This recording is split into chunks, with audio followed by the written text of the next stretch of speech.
தேவன் வார்த்தையாகவே இருக்கிறார். வார்த்தையை அன்றி தேவன் இல்லை என்பதை திட்டமாய் நீங்கள் தெரிந்து விடுங்கள். இயேசு கிறிஸ்தவ மதத்தை ஸ்தாபிக்கிறதுக்காக வரல, மனிதர்களுக்கு நன்மையை கொடுப்பதற்காக வந்தார். நம்பிக்கையே இல்லைன்னு சொன்னா நம்பிக்கை இருக்கிறது, அது தேவனுடைய வார்த்தைக்குள்ள இருக்கிறது. அருமையானவர்களே, கர்த்தர் நல்லவர் பார். எந்த தீமைக்கு அவர் காரணர் அல்ல, எந்த பிரச்சனைக்கு அவர் காரணர் அல்ல. நிச்சயமாகவே நமக்கு ஒரு முடிவு இருக்கிறது. என்னன்னு கேட்டா அது வெற்றி தான்.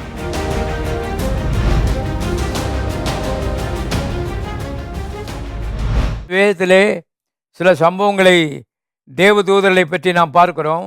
அப்போஸ்தலர் நிருபம் 5ஆம் அதிகாரம், அப்போஸ்தலர் 5வது அதிகாரத்திலே இவ்விதமாய் வாசிக்கிறோம்.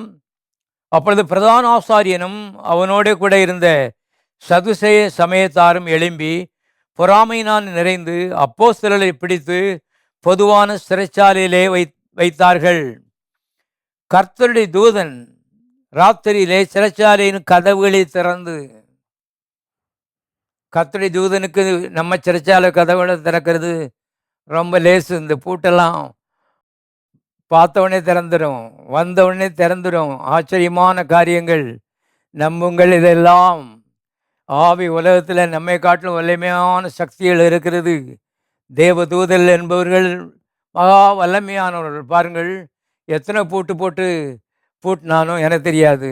ஆனால் இங்கே எழுதப்பட்டிருக்கிறது, கர்த்தருடைய தூதன் சிறைச்சாலையின் கதவுகளை திறந்து அவர்களை வெளியே கொண்டு வந்து, நீங்கள் போய் தேவாலயத்திலே நின்று இந்த ஜீவ வார்த்தைகள் எல்லாவற்றையும் ஜனங்களுக்கு சொல்லுங்கள் என்றான். ஏன் அவன் போய் சொல்லக்கூடாதா? அவனுக்கு அனுமதி இல்லை. பாருங்க, அவனுக்கு ஆசை தான், திறன் இருக்கிறது, ஆனால் அனுமதி இல்லை. மனிதர்கள் இதெல்லாம் சிந்திக்கணும். நேரங்கள் காலங்கள் எல்லாம் அருமையானே வீணாக்காமல் கர்த்தருடைய ஊழியத்திற்காக செலவிட வேண்டும். காரணம், ஒரு பெரிய பொறுப்பை தேவன் நமக்கு கொடுத்து வாழ்நாளை நீட்டித்து கொடுத்திருக்கிறார். ஆகவே இங்கே பாருங்க, நீங்கள் போய் தேவாலயத்தில் நின்று, அவன் கரெக்டாக சொல்கிறான் எங்கே போய் நிற்கணும்னு. தேவாலயத்தில் நின்று இந்த ஜீவ வார்த்தைகள் எல்லாவற்றையும், ஒன்றை விட்டுறாத, எல்லாவற்றையும் ஜனங்களுக்கு சொல்லுங்கள் என்றான். அவர்கள் அதை கேட்டு அதிகாலமே தேவாலயத்தில் பிரவேசித்து போதகம் பண்ணினார்கள். பிரதான ஆசாரியனும் அவனோட கூட இருந்தவர்களும் வந்து ஆலோசனை சங்கத்தார் எல்லாரையும் வரவழைத்து அப்போஸ்தலரை கொண்டு வரும்படி சிறைச்சாலைக்கு சேவகரை அனுப்பினார்கள். சேவகர் போய் சிறைச்சாலையிலே அவளை காணாமல் திரும்பி வந்து சிறைச்சாலை மிகுந்த பத்திரமாய் பூட்டப்பட்டிருக்கவும் காவற்காரர் வெளியே கதவுகளுக்கு முன் நிற்கவும் கண்டார்கள். ஆச்சரியமாக இருக்கிறது. அருமையானவர்களே, இந்த மூளைக்கு அப்பாற்பட்டதாக இருக்கிறது. இப்படிப்பட்ட ஒரு உலகத்துக்கு தான் பாருங்க கர்த்தர் நம்ம ரட்சித்திருக்கிறார். ஆவி உலகம் என்பது மகா பெரியது. பூட்டெல்லாம் அப்படியே இருக்குது, காவக்காரெல்லாம் அப்படியே அட்டென்ஷனில் நின்றுட்டு இருக்காங்க. உள்ளே பார்த்தா அப்போஸ்தலரை காணும், வெளியே போயிட்டான். உள்ள இருந்து வெளியே போனதும் தெரியாது. அருமையானவர்களே, கதவு எப்படி திறந்துச்சோ எப்படி பூட்டிச்சோ இதெல்லாம் ஒன்றும் காவக்காரருக்கே தெரியாது. ஆச்சரியமான காரியமாக இருக்கிறது. ஆகவே தேவனுடைய பிள்ளைகளே, தேவன் ஆவியாக இருக்கிறார். கையை சுவர் தொட முடியாது, கண்ணால் பார்க்க முடியாது. அதனால தேவன் எங்கே இருக்காருன்னு நீ நினச்சிடக்கூடாது, ஏமாந்துருவேன். ஆகவே அருமையான தொட முடியாத காரியங்கள், கண்ணாலே பார்க்க முடியாத காரியங்கள் ரியலாக இருக்கிறது, உண்மையாக இருக்கிறது, உண்மையிலும் உண்மையாக இருக்கிறது. தேவதூதரில் கையால் தொட முடியாது, அவள் ஆவியாக இருக்கிறார்கள். ஆனால் அருமையானவர்களே, உண்மை என்பதை தெரிந்து கொள்ளுங்கள். பரலோகம் அதே மாதிரி தான், நரகம் அதை மாதிரி தான். பரலோகத்தை எமையா கண்டான்னு சொல்லி இன்னைக்கு சிலர் பேசிக்கிட்டு இருக்கிறான். நாம் கண்ணை வச்சு பார்க்குற மாதிரி அவ்வளோ பெரிய ஆட்கள் இல்லை. கண்ணை வச்சு எல்லாத்தையும் பார்த்துட முடியாது. கண்களின் பார்வைக்கு அப்பாற்பட்டு அநேக காரியங்கள் தேவன் வைத்திருக்கிறார் என்பதை திட்டமாய் தெரிந்து கொள்ளுங்கள். இந்த வேதம் அநேக காரியங்களை அருமையானே நமக்கு கற்பிக்கிறதா இருக்கிறது. சிறைச்சாலை மிகுந்த பத்திரமாய் பூட்டப்பட்டிருக்கவும் காவற்காரர் வெளியே கதவுகளுக்கு முன் நிற்கவும் கண்டோம். திறந்த பொழுதோ உள்ளே ஒருவரையும் காணோம் என்று அறிவித்தார்கள். இந்த செய்தி ஆசாரியன் தேவாலயத்தை காக்கிற சேனை தலைவனும் பிரதான ஆசாரியனும் கேட்டபொழுது இது என்னமாய் முடியுமோ என்று அவர்களை குறித்து கலக்கம் அடைந்தார்கள். பாருங்கள், தேவ தூதரில் வச்சு இந்த உலகத்தை தேவன் ஒரு நிமிஷத்தில் கலைக்கிடலாம். எந்த பெரிய மந்திரியாக இருந்தாலும் சரி, எவ்வளவு பெரிய படித்தவனாய் மேதையாக இருந்தாலும் சரி, கலைக்கிடலாம். கட்டாயப்படுத்திய விதமாக ரட்சிப்புக்களை வழி நடத்துவது தேவனுக்கு இஷ்டம் கிடையாது. நீயாகவே மனமும் வந்து இந்த இயேசுவின் அன்பை உணர்ந்து உன் முழங்காலம் முடக்கணும். இன்னைக்கு முழங்காலம் முடக்கலன்னு சொல்லலாம், நாளைக்கு நீ முழங்காலம் முடக்கிற நாள் வரப்போகிறது என்று சத்திய வேதம் சொல்லுகிறது.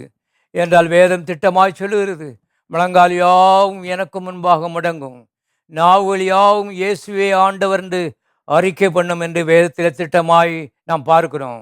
எல்லாம் கண்ணை மூடும் வரைக்கும் தான் நம்ம ஜாலம் எல்லாம். அதுக்கப்புறம் அருமையானவர்களே எல்லாம் கண்ணீராக முடிஞ்சிடும்.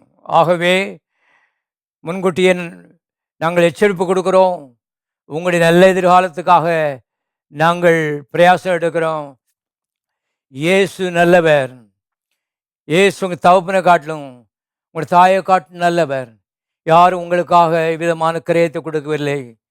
கிரயத்தை, ரத்த கிரயத்தை கொடுத்து இலவசமான ஒரு டிக்கெட்டை கொடுக்காரு பரலோகத்துக்கு. இந்த காலை வெள்ளை கர்த்தர் அழைக்கிறார். ஆகவே இயேசுவின் ஆண்டவர் என்று அறிக்கையிட்டு இயேசுவிடத்தில் ஓடி வாருங்கள். நல்ல எதிர்காலத்தை தேவன் உங்களுக்கு வைத்திருக்கிறார் என்று நான் உங்களுக்கு வாக்கு பண்ணுகிறேன். அருமையானவர்களே, பாருங்க, அப்போஸ்தலர் 12ஆம் அதிகாரத்திலே இதே போல நல்ல ஆச்சரியமான ஒரு சம்பவம் நடந்ததை வாசிக்கிறேன். அப்போஸ்தலர் 12ஆம் அதிகாரம் 1ஆம் வசனம். அக்காலத்தில் ஏரோது ராஜா சபையிலே சிலரை துன்பப்படுத்த தொடங்கி யோவானுடைய சகோதரனாய் யாக்கோபை பட்டயத்தாலே கொலை செய்தான். அது யூதருக்கு பிரியமாய் இருந்ததென்று அவன் கண்டு பேதுருவையும் பிடிக்கத் தொடர்ந்தான். அப்பொழுது புளிப்பில்லாத அப்ப பண்டிகை நாட்களாயிருந்தது. அவனை பிடித்து சிறைச்சாலையில் வைத்து பண்டிகை நாட்களுக்கு பின்பு ஜனங்களுக்கு முன்பாக அவனை வெளியே கொண்டு வரலாம் என்று எண்ணி அவனை காக்கும்படி வகுப்புக்கு 4 போர்ச்சேவராக ஏற்படுத்திய 4 வகுப்புகளின் வசமாக ஒப்புவித்தான். 4 போர்ச்சேவர்கள், 4 வருஷ 16 போர்ச்சேவர்கள். அருமையானவர்களே, பேதுருவை வெளியே என்று காத்து கொண்டு இருக்கிறார்கள். இவன் அந்த சிறைச்சாலைக்குள்ளே அடைக்கப்பட்டிருக்கிறான். பாருங்க, இப்போ வாசிக்கிறேன். அப்படியே பேதுரு சிறைச்சாலையிலே காக்கப்பட்டிருக்கையில் சபையார் அவனுக்காக தேவனை நோக்கி ஊக்கத்தோடு ஜெபம் பண்ணினார்கள். ஏரோது அவனை வெளியே கொண்டு வரும்படி குறித்திருந்த நாளுக்கு முந்தின நாள் ராத்திரியிலே பேதுரு 2 சங்கிலினாலே கட்டப்பட்டு 2 சேவர் நடுவே நித்திரை பண்ணி கொண்டான். 2 சங்கிலினாலே கட்டியிருக்காங்க. 2 சேவர் முழிச்சிருக்கான். ஆனால் பேதுரு தூங்கிட்டு இருக்கான்னு போட்டிருக்கு. இந்த நேரத்தில் தூங்க முடியுமா பாருங்க அவனுக்கு. ஏன்னா அப்படியே ஒருவேளை மறிச்சிட்டாலும் பரலோகத்துக்கு போயிடலாங்கிற ஒரு பெரிய நிச்சயம் இருக்கிறது. உள்ள பாவ மன்னிப்பு நிச்சயம் இருக்கிறது, ரட்சிப்பு நிச்சயம் இருக்கிறது. நான் தேவனுடைய பிள்ளை, இயேசுவை நான் சந்திப்பேனுங்கிற நிச்சயம் எனக்கு இருக்கிறது. இந்த நிச்சயத்தோடு அவன் தூங்குறான். இவன் காவக்காரன் 2 பேரும் பாருங்க முழிச்சிருக்காங்க. இப்போ ஏரோது ராஜா அவனை வெளியே கொண்டு வரும்படி குறித்திருந்த நாளுக்கு முந்தின நாள் ராத்திரியிலே பேதுரு 2 சங்கிலினாலே கட்டப்பட்டு 2 சேவர் நடுவே நித்திரை பண்ணி கொண்டிருந்தான். காவற்காரரும் கதவுக்கு முன்னிருந்து சிறைச்சாலையை காத்து கொண்டிருந்தார்கள். வெளியே 16 பேர் காவல் பண்ணிட்டு இருக்காங்க. அப்பொழுது கர்த்தருடைய தூதன் அங்கே வந்து நின்றான். அறையிலே வெளிச்சம் பிரகாசித்தது. ஆச்சரியமா இருக்குது. கர்த்தருடைய தூதன் அங்கே வந்து நின்றான், வெளிச்சம் பிரகாசித்தது. அவன் பேதுருவை விலாபிலே தட்டி சீக்கிரமாய் எழுந்திரு என்று அவனை எழுப்பினான். உடனே சங்கிலியில் அவன் கையிலிருந்து விழுந்தது. நீங்கள் அதை வாசித்திருக்கீங்களா? சிந்தித்திருக்கீங்களா? தியானிச்சிருக்கீங்களா? எல்லாம் தியானிச்சா ரொம்ப ஆச்சரியமாக இருக்கும். நடக்காது நீங்கள் நினைக்கிற காரியங்கள் நடக்கும். மனிதராலே கூடாது, தேவனாலே கூடும். இங்க பாருங்க, பேதுரு அருமையானவர்களே, சங்கிலியினாலே கட்டப்பட்டு சிறைச்சாலைக்குள்ள கிடக்கான். தேவதூதன் வந்து நிற்கான், சங்கிலி தானா என்ன செய்யுது, அவுந்து விழுதுன்னு போட்டிருக்கு. ரொம்ப ஆச்சரியமா இருக்கிறது. தூதன் அவனை நோக்கி, உன் அறையை கட்டிக்கொண்டு உன் பாதரட்சிகளை தொடுத்துக்கொள் என்றான். அவன் அந்தபடியே செய்தான். தூதன் பின்னும் அவனை நோக்கி, உன் வஸ்திரத்தை போர்த்து கொண்டு என் பின்னே வா என்றான். அந்தபடியே அவன் புறப்பட்டு அவனுக்கு பின் சென்று தூதனால் செய்யப்பட்டது மெய்யென்று அறியாமல் தான் ஒரு தரிசனம் காண்கிறதாக நினைத்தான். அவர்கள் முதலாம் காவலையும் இரண்டாம் காவலையும் கடந்து நகரத்துக்கு போகிற இரும்பு கதவடையில் வந்தபோது இரும்பு கதவு அவளுக்கு தானாய் திறந்தது. ரொம்ப ஆச்சரியம், வாசிக்கவே இன்ட்ரெஸ்டா இருக்குது. பாருங்க, முதலாம் காவல் கடந்துட்டாங்க, அங்கேயும் பூட்டு போட்டிருக்கு, திறந்துட்டு. ரெண்டாம் காவலை கடந்தாச்சு, மூணாம் காவல் பெரிய காவல், அது நகரத்துக்கு போகிற வாசல். பாருங்க, அங்கே வந்த உடனே இரும்பு கதவு தானாக அருமையானுடைய திறந்ததுன்னு எழுதப்பட்டிருக்கிறது. எவ்வளோ பெரிய ஆச்சரியம்! தேவதூதன் திறந்தான். அவனை பார்த்த உடனே கதவு தானா திறக்க ஆரம்பிச்சிச்சு. அருமையானுடைய, உங்களால் திறக்க முடியாத கதவுகளை கர்த்தர் திறக்க முடியும். உங்களால் திறக்க முடியாத கதவுகளை தேவதூதர்கள் திறக்க முடியும். அவங்கள பார்த்த உடனே கதவு தானா என்ன செய்யும், திறந்துடும். இது எப்படி திறக்கும் நீங்கள் யோசிச்சுட்டு இருக்கீங்க. தானாய் திற உண்டதுன்னு எழுதப்பட்டிருக்கிறது. சொல்லிக்கிட்டே இருங்க, தானாய் திற உண்டது, தானாய் திற உண்டது. தானாய் திறக்க வைக்கிற கர்த்தர் உங்களோட கூட இருக்கிறார். அவர் தான் அவங்களுடைய பாவத்தை மன்னித்திருக்கிறார். அவருடைய பேர் இயேசு. இதுவரைக்கும் கிறிஸ்துவை ஏற்றுக்கொள்ளாத இந்த கிறிஸ்துவுக்கும் வாழ்க்கையில இடம் கொடுங்கள். பாருங்கள், இப்போ அதன் வழியாய் அவர்கள் புறப்பட்டு ஒரு வீதி நெடுக நடந்து போனார்கள். உடனே தூதன் அவனை விட்டு போய்விட்டான். பேதுருவுக்கு தெளிவு வந்தபோது, ஏரோதின் கைக்கும் யூத ஜனங்களின் எண்ணங்களுக்கும் என்னை விடுதலையாக்கும்படிக்கு கர்த்தர் தம்முடைய தூதனை அனுப்பினார் என்று நான் இப்பொழுது மெய்யாய் அறிந்திருக்கிறேன் என்றான். பாருங்க, இன்னும் நிறையா காரியங்கள் எழுதப்பட்டிருக்கிறது. நமக்கு அவசியமான மாற்று நான் வாசிக்கிறேன். அருமையானவர்களே, சிறைச்சாலையிலிருந்து விடுதலையாக்கி பத்திரமா விசுவாசிகள் இருக்க தெருவில் ஒன்று விட்டுட்டு போயிட்டான். நீங்கள் வாசித்து பார்த்தீங்கன்னு சொன்னால் அந்த தெருவில் விசுவாசிகள் கூடி ஜெபம் பண்ணிட்டு இருக்காங்கன்னு போட்டிருக்கு.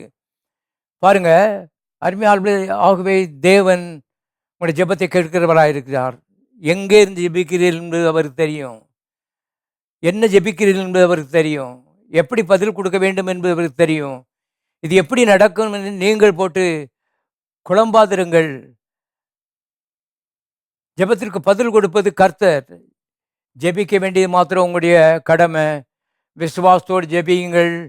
வல்லமையான தூதர்கள் உங்களுக்கு உதவி செய்ய காத்திருக்கிறார்கள். இன்னும் வேதத்திலிருந்து வாசிக்கிறேன். அப்போஸ்தலர் 10ஆம் அதிகாரத்திலே 1ஆம் வசனம். இத்தாலியா பட்டாளம் என்னப்பட்ட பட்டாளத்திலே நூற்றுக்கு அதிபதியாகிய கொர்நேலியு என்னும் பேர் கொண்ட ஒரு மனுஷன் செசரியா பட்டணத்திலே இருந்தான். அவன் தேவ பக்தியுள்ளவனும் தன் வீட்டார் அனைவரோடும் தேவனுக்கு பயந்தவனுமாயிருந்து ஜனங்களுக்கு மிகுந்த தர்மங்களை செய்து எப்பொழுதும் தேவனை நோக்கி ஜெபம் பண்ணி கொண்டிருந்தான். பகலில் ஏறக்குறைய 9ஆம் மணி நேரத்திலே தேவனுடைய தூதன் தன்னிடத்தில் வரவும் கொர்நேலியுவே என்று அழைக்கவும் பிரத்யட்சமாய் தரிசனம் கண்டு அவனை உற்று பார்த்து பயந்து, ஆண்டவரே என்ன என்றான். அப்பொழுது அவன், உன் ஜெபங்களும் உன் தர்மங்களும் தேவனுக்கு நினைப்படுதலாக அவர் சந்நிதியில் வந்து எட்டிட்டு, இப்பொழுது நீ யோப்பா பட்டணத்துக்கு மனுஷனை அனுப்பி பேதுரு என்று மறுபெயர் கொண்ட சீமோனை அழைப்பி, அவன் தோல் பதனிடுகிற சீமோன் என்னும் ஒருவனிடத்திலே தங்கியிருக்கிறான். அவனுடைய வீடு கடலோரத்தில் இருக்கிறது. நீ செய்ய வேண்டியதே அவன் உனக்கு சொல்லுவான். இங்கே பாருங்க, இதே சம்பவத்தை பேதுரு விலைக்கு காமிக்கிறான் தலைவர்கிட்ட. அவங்க தலைவர்கள்ட்ட விலைக்கு காமிக்கும்போது அவன் சொல்கிறான், அடுத்த அதிகாரத்தில் 16ஆம் அதிகாரத்தில் 14ஆம் வசனத்தில், நீயும் உன் வீட்டாரும் ரட்சிக்கப்படுவதற்கு ஏதுவான வார்த்தைகளை அவன் உனக்கு சொல்லுவான் என்று தூதன் தனக்கு சொன்னதாக அவன் எங்களுக்கு அறிவித்தான். பாருங்க, கொர்நேலியு என்கிற ஒரு நூற்றுக்கதிபதி, அவர் ரோமன், யூதன் கிடையாது. ரோமன், கர்த்தரை அறியாதவன். ஆனால் நிறைய தான தர்மம் செய்கிறான். தேவனை பற்றி கேள்விப்பட்டு தேவனத்திலே அருமையானவர்களே ஜெபித்து கொண்டே இருக்கிறான். திடீர்னு தூதன் வந்தான். வந்தவுடனே சொன்னான், நீ யோப்பா பட்டணத்துக்கு மனுஷரை அனுப்பி பேதுரு என்று மறுபேர் கொண்ட சீமோனை அழைப்பி. கர்த்தர் எப்படி பேசுகிறாரு பாருங்க, தெளிவா. முதல் பேரை சொல்கிறாரு, ரெண்டாவது அலையாஸ், கூப்பிடுற பேர் சீமோன். அவன் தோல் பதனிடுகிறவனாகி சீமோன் என்னும் ஒருவனிடத்து தங்கியிருக்கிறான். அவன் வீடு கடலோரத்தில் இருக்கிறது. அட்ரஸ் எல்லாம் கொடுக்காரு பாருங்க. அங்கே பேதுருன்னு ஒருத்தர் இருக்கிறான், அவனை கூப்பிடுங்க. அவன் வந்து நீ ரட்சிக்கப்படுவதற்கு ஏதுவான வார்த்தைகளை உங்களுக்கு சொல்லுவான் என்று சொல்கிறான். ஏன் இவனே சொல்லிட்டான்? யோசிச்சு பாருங்க. வல்லமையான தூதன். அருமையானவர்களே, அனுமதி இல்லை. ஆகவே தான் இவளெல்லாம் சிந்தித்து கர்த்தர் கொடுத்திருக்க அனுமதியை அருமையான பயன்படுத்த வேண்டும் என்று இந்த காலவெளியிலே அருமையானவர்களே நான் உங்களை கேட்டுக்கொள்கிறேன். விசுவாசிகள், ஊழியக்காரர்கள், இந்த நாட்களை பயன்படுத்தி கொள்ளுங்கள். பாருங்கள், பேதுரு வந்து பேச ஆரம்பிக்கலாம் பாருங்க. அங்கே என்ன நடந்துச்சுன்னு நான் வாசித்து முடிச்சிடுறேன். இந்த வார்த்தைகளை பேதுரு பேசிக்கொண்டிருக்கையில் வசனத்தை கேட்டவர்கள் யாவர் மேலும் பரிசுத்த ஆவியானவர் இறங்கினார். அவர்கள் பல பாஷைகளை பேசுகிறதையும் தேவனை புகழுகிறதையும் பேதுருவோட கூட வந்திருந்த விருத்த சேதனமுள்ள விசுவாசிகள் கேட்கும்போது பரிசுத்த ஆவியின் வரம் பிரஜாதிகள் மேலும் பொழிந்தருளப்படுகிறதை குறித்து பிரமித்தார்கள் போட்டிருக்கு. இதான் முதல் முறை பிரஜாதியார்கள் பரிசுத்த ஆவி பெறுகிற சம்பவம். சீசரிலே யோசித்தாங்க, இந்த பரிசுத்த ஆவி வந்து யூதர்களுக்கு மாத்திரம்தான், புறஜாதியில் கிடையாதுன்னு சொல்லி இந்த தீர்மானத்தில் இருந்தாங்க. பேதுரும் அப்படி தான் யோசிச்சுட்டு இருந்தான். ஆனால் அருமையானவர்களே, தேவன் தூதனை அனுப்பி பேதுருவை அழைப்பித்து பேதுரு பேசி முடிக்கிறதுக்கு முன்னாடி பரிசுத்தாவை இறங்கிட்டார். ஏன்னா இவன் பரிசுத்தாவி இறங்குறதுக்கு இவனே தடையாக இருக்கிறான். உள்ளத்துக்குள்ளே இவங்களுக்கெல்லாம் பரிசுத்தாவி கிடைக்காதுங்கிற எண்ணம் தான் இருக்குது. அதையும் மீறி கொண்டு பரிசுத்தாவியானவர்கள் மேலே இறங்கினார், அந்நிய பாஷையை பேசினார்னு எழுதப்பட்டிருக்கிறது. ஆகவே தேவன் மக்களை ஆசீர்வதிப்பிலே ஆர்வமாக இருக்கிறார். எந்த ஜாதியை சேர்ந்திருந்தாலும் சரி, எந்த மதத்தை சேர்ந்திருந்தாலும் சரி, அதற்காக தூதர்கள் ஆர்வமாக வேலை செய்து கொண்டிருக்கிறார்கள் என்பதை நான் ஞாபகப்படுத்துகிறேன். இன்னும் ஒரு சம்பவம் அப்போஸ்தலர் 8 பாருங்கள், 24 வசனம். பின்பு கர்த்தருடைய தூதன் பிலிப்பை நோக்கி, நீ எழுந்து தெற்கு முகமாய் எருசலேமிலிருந்து காசா பட்டணத்துக்கு போகிற வனாந்திர மார்க்கமாய் போ என்றான். அப்படியே அவன் எழுந்து போனான். அப்பொழுது எத்தியோப்பியருடைய ராஜஸ்திரீ ஆகிய காந்தாக என்பவளுக்கு மந்திரியும் அவளுடைய பொக்கிஷமெல்லாவற்றுக்கும் தலைவனுமாயிருந்த எத்தியோப்பியனாகிய ஒருவன் பணிந்து கொள்ளும்படி எருசலேமுக்கு வந்திருந்தான். அவன் ஊருக்கு திரும்பி போகும்போது தன் ரதத்தில் உட்கார்ந்து ஏசியா தீர்க்கதரிசியின் ஆகமத்தை வாசித்து கொண்டிருந்தான். ஆவியானவர், நீ போய் அந்த ரதத்துடனே சேர்ந்து கொள் என்று பிலிப்புடனே சொன்னார். அப்பொழுது பிலிப்பு ஓடி போய் சேர்ந்து அவன் ஏசியா தீர்க்கதரிசியின் ஆகமத்தை வாசிக்கிறதை கேட்டு, நீ வாசிக்கிறவன் கருத்து உமக்கு தெரியுமா என்றான். அதற்கு அவன், ஒருவன் எனக்கு தெரிவிக்காவிட்டால் அது எனக்கு எப்படி தெரியும் என்று சொல்லி பிலிப்பு ஏறி தன்னுடைய உட்காரும்படி அவனை வேண்டிக் கொண்டான். அவன் வாசித்த வேத வாக்கியம் என்னவென்றால், அவர் ஒரு ஆட்டை போல அடிக்கப்படுவதற்கு கொண்டு போகப்பட்டார். மயிர் கத்திரிக்கிறவனுக்கு முன்பாக சத்தம் விடாது இருக்கிற ஆட்டுக்குட்டியை போல அவர் தமது வாயை திறவாதிருந்தார். 34 வசனம் வாசிக்கிறேன். மந்திரி பிலிப்பை நோக்கி, தீர்க்கதரிசி யாரை குறித்து இதை சொல்லுகிறார்? தம்மை குறித்தோ வேறொருவரை குறித்தோ எனக்கு சொல்ல வேண்டும் என்று கேட்டுக்கொண்டான். அப்பொழுது பிலிப்பு பேசத் தொடங்கி இந்த வேத வாக்கியத்தை முன்னிட்டு இயேசுவை குறித்து அவனுக்கு பிரசங்கித்தான். இவ்விதமாய் அவர்கள் வழி நடந்து போகையில் தண்ணீர் உள்ள ஓரிடத்திற்கு வந்தார்கள். அப்பொழுது மந்திரி, இதோ தண்ணீர் இருக்கிறதே, நான் ஞானஸ்நானம் பெறுவதற்கு தடை என்ன என்றான். அதற்கு பிலிப்பினர், முழு இதயத்தோடும் விசுவாசித்தால் தடை இல்லை என்றான்.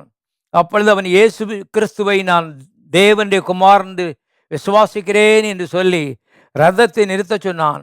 அப்பொழுது பிலிப்பு மந்திரியும் ஆகிய இருவரும் தண்ணீரில் இறங்கினார்கள். பிலிப்பு அவனுக்கு ஞானஸ்நானம் கொடுத்தான். அவள் தண்ணீரிலிருந்து கரை ஏறின பொழுது கர்த்தருடைய ஆவியானவர் பிலிப்பை கொண்டு போய்விட்டார். மந்திரி அப்புறம் அவனை காணாமல் சந்தோஷத்தோடே தன் வழியிலே போனான். அருமையானவர்களே, வாசித்திருக்கிறீர்களா? ஒரு எத்தியோப்பியன் பணிந்து கொள்றதுக்கு எருசலேமுக்கு வந்திருக்கிறான், ரட்சிக்கப்படலை. தேவன் அவன் வழியை கவனிக்கிறார். கொஞ்ச நேரத்தில் திரும்பிடுவான் எத்தியோப்பியாவுக்கு. உடனே ஒரு தூதனை அனுப்பி பிலிப்புவை பிடிச்சு, போப்பா அந்த ரோட்டுக்கு போன்னு சொல்கிறாரு. ரோட்டுக்கு போனால் ரதத்தில் வேகமாக போயிட்டுருக்கான். ஏசியா தீர்க்கதரிசியின் புஸ்தகத்தை வாசித்துட்டு இருக்கான். கவனிங்க, இயேசு பித்தான் வாசித்துட்டு இருக்கிறான். அடிக்கப்படுகிற ஆட்டை போல அவர் கொண்டு போகிறார்னு சொல்லி. ஆனால் தெரியல, அர்த்தம் தெரியல. பிலிப்பு கூப்பிடுறான். பிலிப்பு இயேசுவை குறித்து விளக்கமாக சொன்ன மாத்திரத்தில் அவன் இயேசுவை விசுவாசித்து ஆண்டவர்னு ஏற்றுக்கொள்வது மாத்திரம் இல்லை, அவனே சொல்கிறான், தண்ணி இருக்குதுயா, எனக்கு நீங்கள் ஞானஸ்நானம் கொடுத்துருங்க. ஏன்னா அந்த வாய்ப்பு விட்டுட்டா இனி ஒரு வாய்ப்பு கிடைக்காது. வனாந்திரம், அது ஒரு ஒயாசிஸு பாருங்க. அதில் 2 பேரும் இறங்கி தண்ணீரில் பிலிப்பு ஞானஸ்நானம் கொடுக்குறான். மந்திரி இந்த சுவிசேஷத்தை எடுத்துக்கொண்டு, இயேசுவை எடுத்துக்கொண்டு எத்தியோப்பியாவுக்கு போகிற காட்சியை பார்க்கிறோம். எத்தியோப்பியா இவ்விதமாகத்தான் சுவிசேஷமயமாக்கப்பட்டது என்பதை அறிந்து கொள்ளுங்கள் அருமையானவர்களே. ஆகவே இந்த பாவி எந்த இடத்துல போகிறாங்கிறது கர்த்தருக்கு தெரியும், தூதனுக்கு தெரியும். ஆனால் போய் சொல்கிறதுக்கு ஒரு ஆள் தேவையாக இருக்குது, ஒரு பிலிப்பு தேவையாக இருக்குது. அது நீங்களாக இருக்கலாம். இந்த காலை வேளையிலே கர்த்தர் உங்களுக்கு அழைப்பு கொடுக்கிறார். பாருங்கள், யாரோ ஒருவர் உங்களுக்காக காத்திருக்கிறார்கள். கர்த்தருடைய தூதன் உங்களை தட்டி எழுப்பி கொண்டிருக்கிறான். கர்த்தர் உங்களை அனுப்புவதற்கு ஆயத்தமாக இருக்கிறார். உங்கள் மூலமாய் அந்த மனுஷனுடைய குடும்பம் ஆசீர்வதிக்கப்படும். உங்கள் மூலமாய் அநேகர் இந்த இயேசுவை ஏற்றுக்கொள்வார்கள். இந்த காரியங்கள்லாம் மனதில் வைத்துக்கொண்டு கர்த்தர் ஏவி கொண்டிருக்கிறார் அருமையானவர்களே. ஆகவே இந்த ஊழியம் பாக்கியமுள்ள ஊழியம். வேதத்தில் எழுதப்பட்டிருக்கிறது, சுவிசேஷனுடைய பாதங்கள் எவ்வளவு அழகாக இருக்கிறது. தேவன் சொல்லுகிறாரு, சுவிசேஷனுடைய பாதங்கள் எவ்வளவு அழகாக இருக்கிறது. இந்த சுவிசேஷத்தை அறிவிக்கிறவங்களுடைய பாதங்கள் அழகாக இருக்கிறது. ஏசாயா 52 தேவன் சொல்லுகிறதை பார்க்கிறோம். ஆகவே கர்த்தர் உங்களுடைய பாதங்களை பாராட்டுகிறார். உங்களுடைய குடும்பங்களுக்கு நன்மை செய்ய விரும்புகிறார். உங்களுடைய தொழில் பெருக விரும்புகிறார். இந்த ஊழியத்து நிமித்தமாக உங்களுடைய சுற்றத்தார் முன்பாக கர்த்தர் உங்களை உயர்த்த விரும்புகிறார். நண்பர்களே, இந்த ஊழியத்தில் தீவிரமாக ஈடுபடுங்கள். இதிலே தோல்வி ஒரு நாளும் இல்லை, இதில் ஜெயம் உங்களுக்கு காத்திருக்கிறது. என் வாழ்க்கையில் நடந்த ஒரு சம்பவத்தை சொல்லி நான் முடிக்கிறேன். கிட்டத்தட்ட 50 ஆண்டுகளுக்கு முன்பாக இந்த ஊழியத்துக்கு வர்றதுக்கு முன்னாடி நான் கவர்மெண்ட்டில் வேலை பார்த்துட்டு இருந்தேன். ஊட்டியில் வேலை பார்த்துட்டு இருந்தேன். ஊட்டிக்கு பக்கத்தில் ஞாயிற்றுக்கிழமை அந்த நாட்களில் தான் நான் ரசிக்கப்பட்டிருந்தேன். கூனூரில் ஒரு வெள்ளைக்காரன் சுவிசேஷ கூட்டம் நடத்திட்டு இருக்கிறாருன்னு கேள்விப்பட்ட மாத்திரத்தில் நான் பஸ்ஸுக்கு காத்திருந்தேன். அப்போ என்னை கீழே வேலை பார்க்குற ஒரு ஆள், அவர் சைக்கிளில் அவர் போயிட்டு இருந்தார். அவர் சொன்னார், நான் கூட கூனூருக்கு தான் போகிறேன், நீங்களும் வாங்கன்னு சொல்லி கூப்பிட்டாரு. பாருங்கள், டோபிக்கு போடுற ஒரு கட்டு அழுக்கு துணியை வச்சுருந்தார் கையில். நான் எனக்கு பாருங்கள், அந்த சமயத்தில் அந்த சைக்கிளில் கூனூருக்கு நான் ஓட்டிட்டு போகணுன்னு எனக்கு ஒரு ஆசை. பிசாசு என்னை கொண்டு போடும்படி அன்றைக்கு தீர்மானித்திருக்கிறான். அந்த வண்டியை அவர் கொடுத்துட்டாரு, நீங்கள் ஓட்டுங்க, நான் பின்னால் உட்காந்துக்கிறேன்னு. வண்டியில் ஏறினதுக்கப்புறம் தான் எனக்கு தெரிஞ்சு பிரேக் 2ம் பிடிக்கலை, மேலேருந்து கீழே வாரும். ஆகவே வண்டி போக போக போக வேகம் எடுக்கிறது. 3-4 டேர்னிங்கை உயிரை கொடுத்து திருப்பிட்டேன். 5ஆவது டேர்னிங் வரும்பொழுது லாரி எதிர்த்தாப்புல விட்டது. அதுக்கப்புறம் என்ன நடந்துச்சுன்னு எனக்கு தெரியாது. பாருங்கள், கொஞ்சம் நேரம் கழித்து நான் கண்ணை திறந்து பார்க்கும்போது மலையில் அந்த ஒரு அடி சுவர் கட்டியிருப்பான் ஓரமாக. அந்த சுவற்று மேலே நான் நின்றுட்டு இருந்தேன். ஒரு ஸ்க்ராட்ச் கூட எனக்கு கிடையாது. அங்கே பார்த்தா சைக்கிள் அது வளைஞ்சு நொறுங்கி போய் கிடக்கிறது. அந்த பையன் முட்டில் அடிபட்டு எல்லாம் ரத்தம் ஓடிக்கொண்டிருக்கிறது. அவன் சொன்னான், ஏன் சார் சொல்லாமல் இந்த மாதிரி குதிச்சிட்டீங்கன்னு அவன் சொன்னான். எனக்கு அருமையானவர்களே, குதித்ததும் தெரியாது, எப்படி அந்த இடத்துல சோத்து மேலே நின்னேங்கிறதும் தெரியாது. நீங்கள் யோசித்து பாருங்க, அளவிலடங்காத வேகத்தில் வந்து சைக்கிள் போயிட்டுருக்குது. ஓரத்தில் போகிற ஆட்கள்லாம் எல்லாம் நின்று வேடிக்கை பார்க்குறாங்க, இது என்னன்னு சொல்லி வேடிக்கை பார்த்துட்ருக்காங்க. அவ்வளோ வேகத்தில் சைக்கிள்லேருந்து குதிச்சா இந்த பக்கம் 60-70 அடி ஆழ பள்ளம். நீங்கள் யோசித்து பாருங்க, சுக்கு நூறாகி போயிருப்பேன். ஆனால் அருமையானவர்களே, தேவன் தம்முடைய தூதனை அனுப்பி அதிரசமான அந்த கரங்கள் என்னை தூக்கி அந்த சுவர் மேலே நிற்க வைத்தது. இதுவரைக்கும் 50 வருஷமாக ஆச்சரியப்பட்டுக்கிட்டு இருக்கேன், உயிரோடு இருக்கேன். காரணம், இந்த செய்திகளை உங்களுக்கு நான் சொல்லுவேன் என்பது கர்த்தருக்கு தெரியும். அருமையானவர்களாகவே, தேவன் முக்காலத்தை அறிந்தவர், நம்முடைய எதிர்காலத்தை அறிந்தவர். எதிர்காலத்தில் நம்ம நன்றாக இருக்க வேண்டும் என்பதற்காக தூதரில் வைத்திருக்கிறார். உங்களுக்காக, உங்கள் குடும்பத்திற்காக உதவி செய்வதற்கு அந்த தேவனுக்கு இந்த காலை வேளையிலே உள்ளத்தை அர்ப்பணியுங்கள். கர்த்தர் உங்களை ஆசீர்வதிப்பார். ஜெபிப்போம். பரலோக பிதாவே, நாங்கள் துதிக்கிறோம், உங்களுடைய அன்புக்காரன் துதிக்கிறோம். குமாரனை அனுப்பி உலகத்திலே அன்பு கூர்ந்தீரே, தூதர்களுக்காக நம்ம துதிக்கிறோம், உதவிக்காக நம்ம துதிக்கிறோம். திறக்கப்படாத கதவுகள் திறக்கும் ஆண்டவரே, ஆண்டவர் திறக்கப்படாத பூட்டுகள் திறக்கும் என்று இந்த காலவில் நாங்கள் ஒருமித்து அறிக்கையிடுகிறோம்.